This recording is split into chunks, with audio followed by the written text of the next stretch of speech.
So I'm gonna call up our possibly last investigator to come up on stage, Logan Lorenz. Logan recently relocated to Vancouver for work and holds a bachelor degree in psychology. He is currently thinking about graduate school in the area of higher education. He is interested in learning more about people's perceptions towards health and well-being and how in turn it affects the way they choose to interact with it. When not investigating, he enjoys playing board games, cooking for friends, and singing along to Cher or Tina Turner, in brackets, without an audience, that is. Welcome, Logan.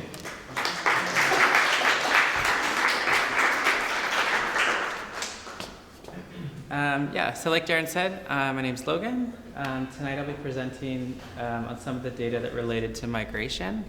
So there was some questions around migration in the Sex Now survey. So I first thought I would talk about my own migration, which otherwise is known as Logan's Run. I've never seen this movie, but I've really wanted to watch it. I probably should at some point.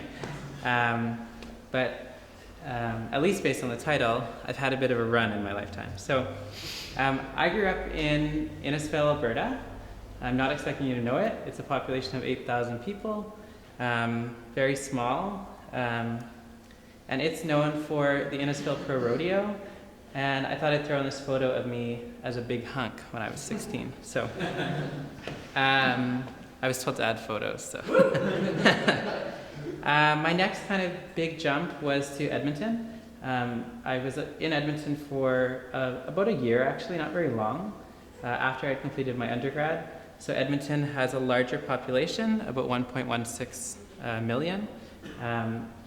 And I had made some friends there, nice picture of the river valley. I really liked Edmonton, actually. And then finally, as Darren alluded to, I moved out to Vancouver because I received a job offer here. So those are some other pictures for me. Again, Vancouver has a much larger population if you consider the greater Vancouver area. So this was part of why I was interested in migration, because I've had this sort of I've migrated, I guess. I fall into this category. And so a lot of gay men migrate to urban centers. What are some of the reasons that they might do that?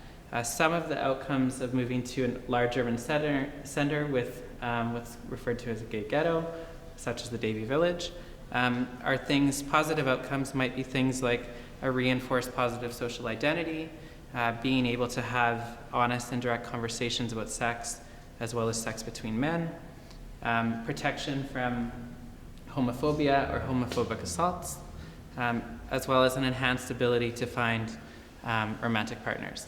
I am single, I am looking, I'm available later. However, there are some possible threats to moving to a large urban center. Things such as difficulty creating a social network, having higher prevalence of substance abuse, violence, depression, STIs, possibility of HIV infection, which many of my colleagues kind of alluded to, that these are very real things within our community. As well as the last one, the stressor or stressing of taking on a minority identity with greater public acknowledgement of gay men. So sometimes being a gay man in a society that accepts gay men is actually more difficult than you might assume when you think about that move. So the next thing, if we kind of jump into the data then, the question I really focused on was this question: have you ever moved in order to more freely express your sexuality? So if we compare bi men to gay men, you see that the percentage for gay men is much higher at almost 38%, so almost 4 times as high. The odds ratio on this is actually 4.8 times. So a lot of gay men feel the need, or have felt the need, to move in order to more freely express their sexuality. Next point, kind of a bit of demographics.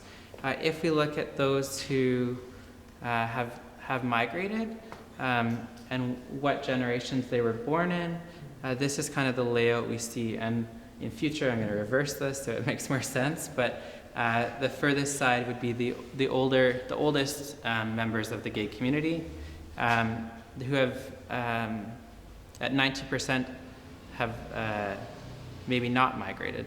Whereas if we look at those born in the 80s, so between 80 and 89, they have actually the highest percentage, at 38%, having indicated that they have migrated to more freely express their sexuality. There was one more bar on this graph, which represented those at 16 age or less, so in the 2000s or and greater, but there wasn't very many respondents, so I just took that out. So where, if these people have, or if these men have migrated, where are they living? As you can see from this graph, there's a lot of them living in urban centers, and the other three, suburban, small city or town, and rural, remote, or other areas, are relatively stable and quite low. So 36% that live in an urban center have indicated that they moved for their sexuality, and currently today they live in an urban center. So I also thought with this data, I like to think about things more, or hopefully think about things more positively. So the next set of stats are related to satisfaction with meeting guys. So these are in things such as social groups and events, gay bars and clubs, internet sites such as Squirt, and social location apps such as Grindr. The data here, the categories of satisfied or very satisfied have been combined, and unsure, unsatisfied, or very unsatisfied have also been combined. So of those who had, so I guess one thing, if we think about what research has been done, one reason gay men move is hopefully to become more connected with their peers or people that are like-minded or also gay. And as you can see, of those who have migrated, they actually are having higher rates of satisfaction in meeting other people through things like social groups and events, gay bars and clubs, as well as through social location apps. One interesting thing is that with internet sites or online, they actually are less satisfied, which I hope is a result of them being able to find satisfaction through in-person meetings, which would be a motivation for them to move. Another thing that I looked at was community involvement. So there's 4 categories here: personal, gay, civic, and political.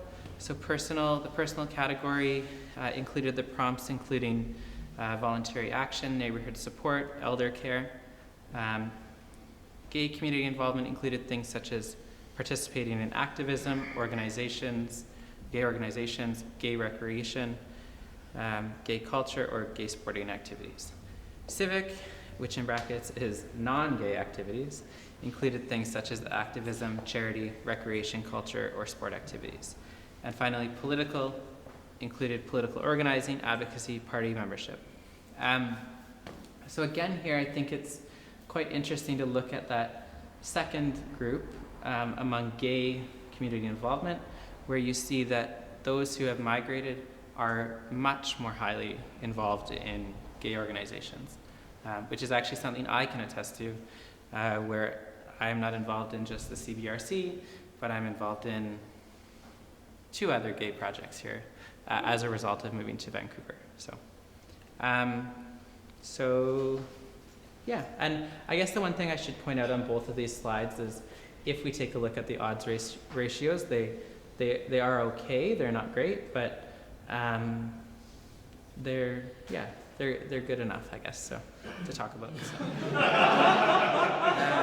I had to put something here. Needed a table, numbers, brackets. So in conclusion, I think as we can kind of see from the data, gay and bi men have very differ with regards to migration. They have different experiences, maybe different motivations of whether they feel the need to migrate or not, as well as that choosing to migrate can affect satisfaction with things such as meeting others and being involved in your community. Some limitations that I thought maybe exist in the Sex Now survey that we might want to look at for the next iteration are things that the size of a community is quite relative. So urban, suburban, small city or town, rural or remote, are very relative. Just having a label, I think that maybe having actual numbers might, or population numbers might help.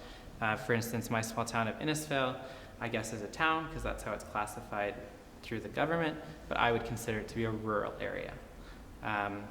Whereas the small city closest to me, Red Deer, has a population of about 100,000, and that would be one I would put in the small city or town category in my view. So, and then I think also in terms of urban and suburban, I think it's easy to say obviously that Vancouver is urban, whereas places like Burnaby, New West, Richmond, classified as suburban, but they do have their own, they are classified as cities, and they have city centers and things like that. So just kind of thoughts. So I also think it might be more helpful if migration is a point of interest going forward, to ask questions indicating how recently individuals have moved, which might elicit some idea of whether the current environment they live in is a result of that move, and a result of feeling the need to move to more freely express their sexuality. The other thing is the motivation behind why they moved. So I moved to Vancouver largely because I received a job offer here, but a secondary reason might be that I felt that Vancouver, from what I knew, had a great gay community. So I guess I did move here also because of that. So some other future directions, I think, would be what is the role of migration in a more accepting world?